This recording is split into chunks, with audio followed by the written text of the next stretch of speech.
Hello and welcome to round number 4 of the Steam Showdown tournament. We are still battling with our mono-red deck, and this week we are facing a very interesting matchup, namely we are playing the mirror match against Bo, who is also running a mono-red deck.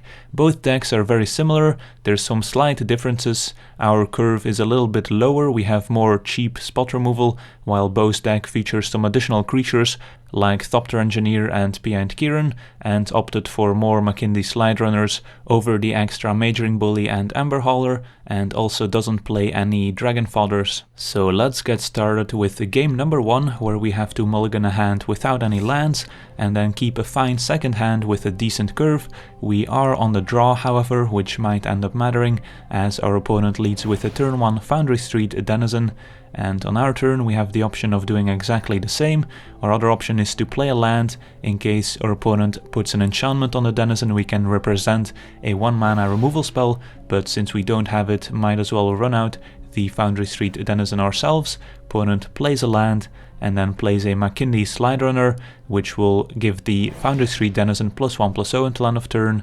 The Denizen gets in for 2, and here we decide to take it, since if we trade off the Denizens, we are left with only the Mage-Ring Bully in hand, and if we also lose the Bully, then we don't have any creatures to put the enchantment on or to use the Titan Strength on.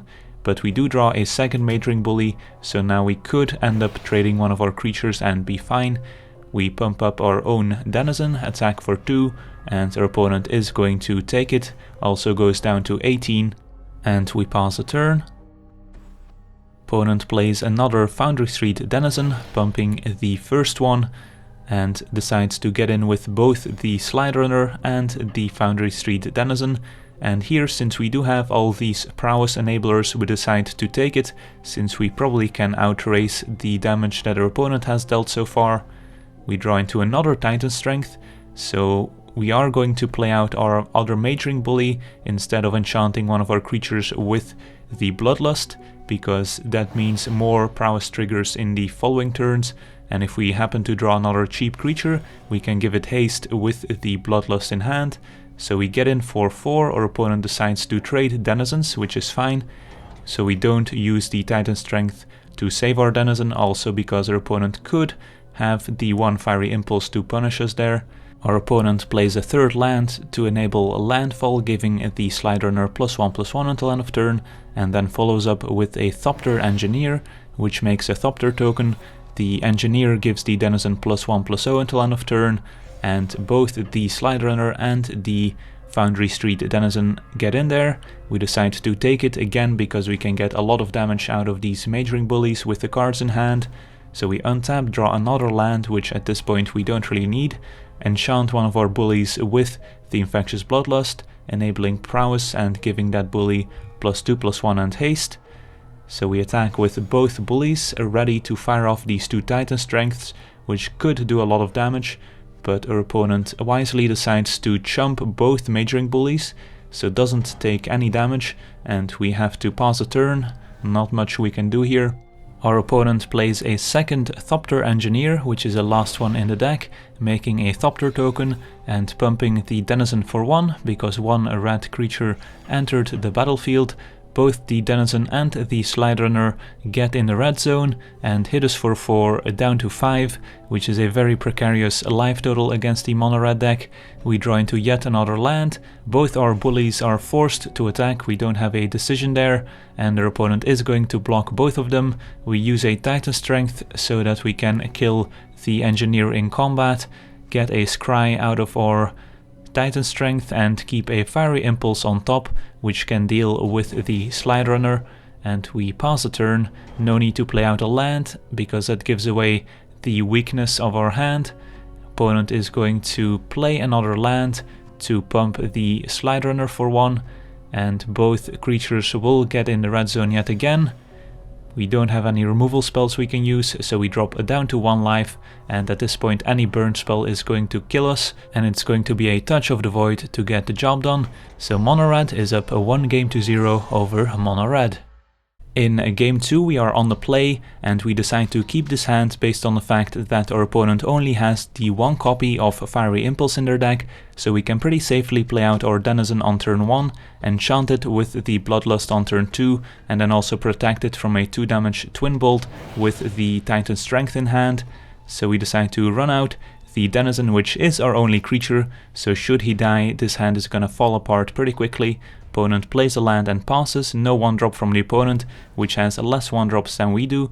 So we are going to play our second land, enchant the Denizen with our Bloodlust, but our opponent does have the 1 copy of Impulse among the first 8 cards of their library, so we don't get a second copy of the Bloodlust, we lose our only creature, and this game is gonna be pretty difficult to win from here.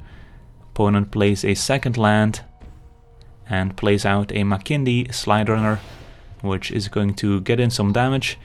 We do have the Fiery Impulse to take care of it, and now we draw into a Twin Bolt, which could kill both the Slide Runner and a possible second creature with 1 toughness. Our opponent plays a land which will trigger the landfall. We give the opponent the opportunity to enchant the Slide Runner, but our opponent doesn't fall for it, so we decide to Impulse the Slide Runner to preserve our life total, since we do also have a second removal spell. And in the second main phase, our opponent is going to run out an Ember Hauler, which our opponent could sacrifice to deal 2 damage to something, and also plays out a Goblin Glory Chaser, which could end up getting renowned here, as we draw a second Titan Strength, which we don't have any creatures to target. So now we have the option of either killing the Glory Chaser or the Ember Hauler, and we could wait until the opponent's turn, but since we only have the 1 removal spell, it's gonna be pretty risky to do that, since our opponent could answer with a pump spell in response. We decide to take out the Ember Hauler, the Glory Chaser gets in for 1, and will become a renowned, putting us down to a 19 here. We could use one of our Titan Strength end of turn here just for the Scry 1, as our opponent plays an Avaricious Dragon, which is going to draw our opponent an additional card every turn, as well as putting a 4/4 flyer into play, and we do decide to use our Titan Strength just for the Scry, and we do get to put a land on the bottom. So now we're looking for our 4 damage removal spell to get rid of the dragon. Instead we find a Dragon Fodder, which will just put 2 Goblin tokens into play.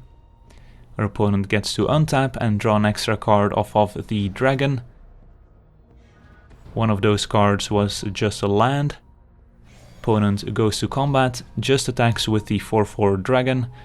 We take 4, drop down to 15, and our opponent also drew into a Foundry Street Denizen. We untap, draw into yet another land, go to combat with our 2 Goblin tokens.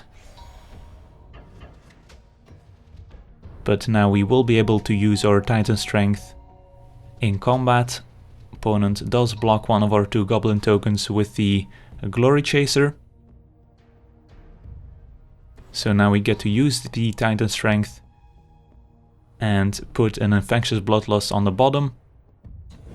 Since that's not gonna be able to raise a dragon, since we really need to find an answer for it. Opponent gets to draw yet another card off of the Avaricious Dragon. One of them is Infectious Bloodlust on the dragon, the other one is a Makindi Slide Runner. So now we're facing a 6/5 Hasty Dragon, which even our 4 damage removal spell won't be able to deal with. So 6 + 2 is 8, we drop down to 7, and our opponent has to discard his hand, which is empty. We draw into an Ember Hauler. We attack for 1, hoping our opponent trades. Instead our opponent drops to 18, but we can still play out our Ember Hauler, which can block the Denizen and then shoot down the Makindi Slide Runner to give us 1 more turn. Opponent draws an extra card, and the draw step was an Akoum Firebird, which is going to close out this game right now, since we can still just block the Denizen and kill the Slide Runner, but we still take 9 damage in the air.